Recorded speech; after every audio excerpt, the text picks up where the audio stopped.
Octobre, un jeudi, jour du sport de masse, le président du Faso, Thomas Sankara, après une courte sieste, a rendez-vous au Conseil de l'Entente pour une réunion sur la création du parti. Il compte se rendre ensuite au sport. C'est pourquoi il est en t-shirt blanc et pantalon de jogging rouge lorsqu'il s'installe près du chauffeur, côté passager, à l'avant de la Peugeot 205 qui lui sert de véhicule présidentiel ce jour-là. Comme d'habitude, il a pris du retard sur le début de la réunion puisqu'il est 16h20 lorsqu'il arrive au Conseil de l'Entente. La réunion devait démarrer à 15h. Les autres sont déjà sur place et l'attendent. Le président et les gardes du corps sont en tenue pour aller pratiquer leur sport de masse et ne sont donc armés que de leurs pistolets automatiques. La 205, suivi par 4 de ses gardes du corps, arrive devant la cour attenant la réunion du Conseil de l'Entente. Les chauffeurs, après avoir garé leur véhicule, sortent et s'installent à l'ombre des grands arbres. Et je vous dis, moi j'avais 45 éléments qui étaient là pour la sécurité. Il y avait la sécurité d'une manière générale et la sécurité rapprochée du président. Comme c'était corsé et comme la zizanie était créée le 15, non, à une certaine période, là, on a défendu le mixage justement de la sécurité. C'est-à-dire, la sécurité rapprochée là était carrément détachée des autres. C'est-à-dire, pas de contact avec justement ceux du conseil. Le palais est là, avec le président à côté, la garde rapprochée, personne ne s'en mêle. Donc c'était comme ça. Quand le type est quitté, aller maintenant dans le pêle-mêle, qu'est-ce qui était contrôlable? À 16h35, le président prend place au bout de la table de réunion. Aliouna Traoré, qui revient du Bénin en mission d'information pour la création du parti, commence son rapport. Mais il est interrompu par un bruit qui vient de la route. Un bruit de voiture qui se rapproche. Le président du Faso, agacé, se demande ce que c'est. Le véhicule s'arrête devant le portail. Et aussitôt, c'est le vacarme des tirs de Kalachnikov.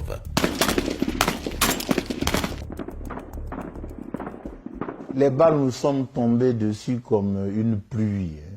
Quand vous êtes dans une maison en tôle et quand il commence à pleuvoir, c'est warrrr. C'est exactement ce que nous avions. Les chauffeurs et les gardes du corps qui attendaient sont les premières victimes. Les gardes qui veillaient dans le couloir, ceux qui, comme les chauffeurs, étaient restés dehors, ainsi qu'un motard de la gendarmerie, Soré Patanema, arrivé par hasard pour apporter du courrier au siège du Conseil national de la Révolution, sont froidement exécutés par le commando. À l'intérieur, les 7 hommes se sont couchés au sol, se protégeant derrière les fauteuils. Sankara est le seul armé. Il a sur la table son pistolet automatique.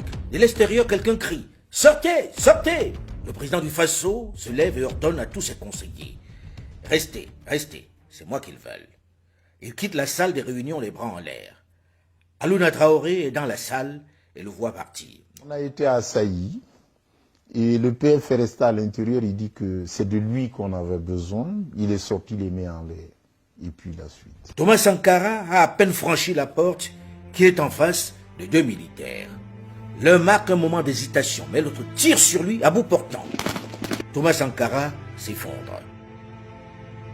Un des assaillants fait sortir les collaborateurs du président. « Dehors, dehors, sortez !»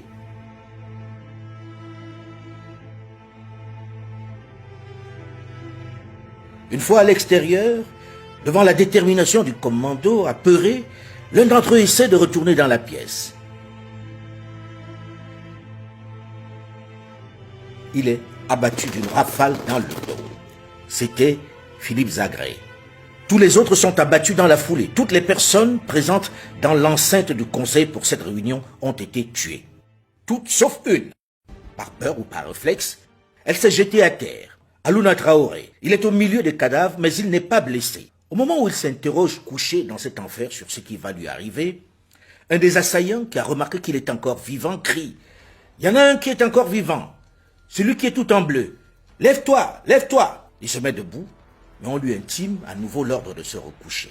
Pendant ce temps, les autres tirent en l'air pour laisser croire à ceux qui sont à l'extérieur que les combats font rage dans l'enceinte du Conseil de l'Entente. Un des putschistes s'avance vers Aliouna Traoré. Il le connaît bien puisqu'ils font du sport ensemble. Et il se souvient de lui comme faisant partie de la garde du numéro 2 du Faso, Blaise Compaoré. Il lui annonce qu'il va l'achever.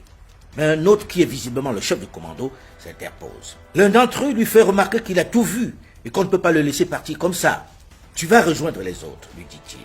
Aliouna Traoré est dans un brouillard. Il ne réalise visiblement pas ce qui lui arrive.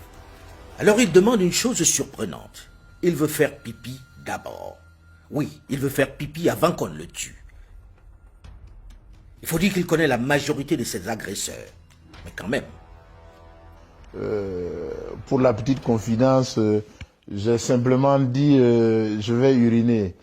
Pour moi, je pensais qu'après les urines, c'est fini, j'allais rejoindre les autres. Et puis bon, j'ai vidé tout ce que j'avais dans mon organisme ce jour-là. Et puis après, rien ne m'est arrivé, je suis reparti à la maison.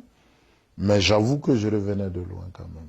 Après, au lieu de le tuer, on le fait monter à l'étage où il rejoint les autres qui n'avaient pas assisté à la tuerie et étaient retenus dans une pièce au-dessus. On ne savait pas que la violence avait atteint un tel niveau. À ce niveau-là, je pense que ceux qui venaient avaient... Leur mission était arrêtée. On ne négocie pas dans ce cas-là. Bon, vraiment, c'est fort, c'est fort.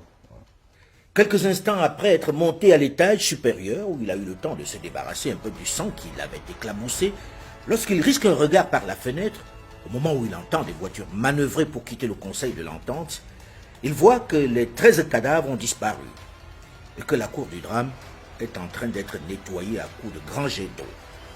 Il est le seul survivant de ce massacre. C'est un devoir pour nous d'arranger sa tombe, de respecter sa mémoire. Vous avez des regrets? D'avoir perdu un ami, bien sûr. Et un regret aussi qu'à un moment de sa vie, il ait pensé à nous liquider. C'est dommage.